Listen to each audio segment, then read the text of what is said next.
evening, friends. We start this evening with a brand new policy on Iran out of the White House. This morning, Secretary of State Mike Pompeo outlined the Trump administration's new plan on Iran. Mike Pompeo said the administration is prepared to crush Iran if it does not change course. Manila Chan has been following the story today and joins us this evening. Manila, this is quite a laundry list of demands, isn't it? That's right, Ed. Good evening. In a speech titled After the Deal, A New Iran Strategy, Secretary of State Mike Pompeo didn't so much give a plan as much as he did lay out a list of demands, as you said.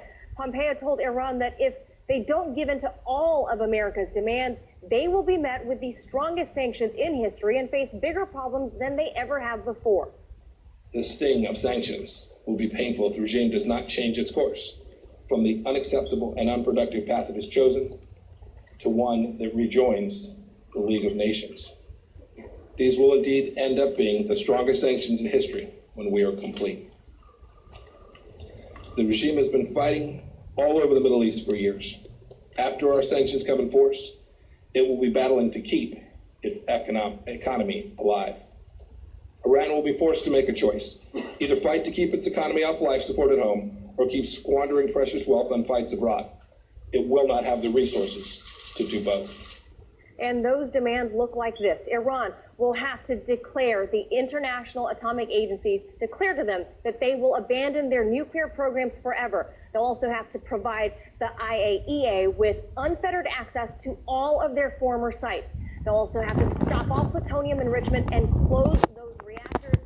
They'll have to end support to what the U.S. deems all Mideast terror groups, including Hezbollah, Hamas, the Islamic Jihad, also end support for the Taliban or Al-Qaeda and other terror groups in Afghanistan, and end IRG Quds forces, their support for militant forces around the globe, and also end what they say is threatening behavior on U.S. allies, including Israel, Saudi Arabia, and the UAE. And they have to respect sovereignty of Iraq by disarming and demobilizing Shia militias.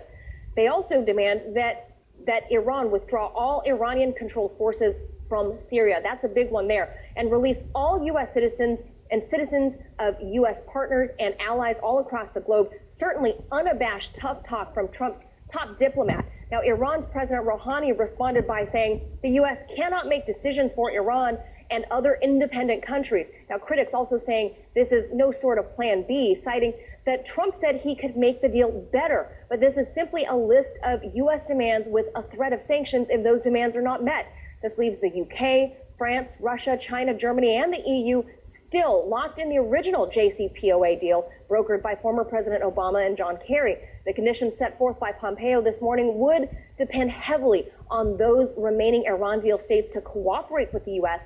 should the U.S. sanctions be imposed. But Ed, by all accounts, the remaining states all agree that Iran was keeping up with the original deal to begin with. So the administration is really going it alone thus far and trying to strong-arm Iran. Ed? Okay, thank you, Mel. A lot more to be told about that down the road. Thanks so much.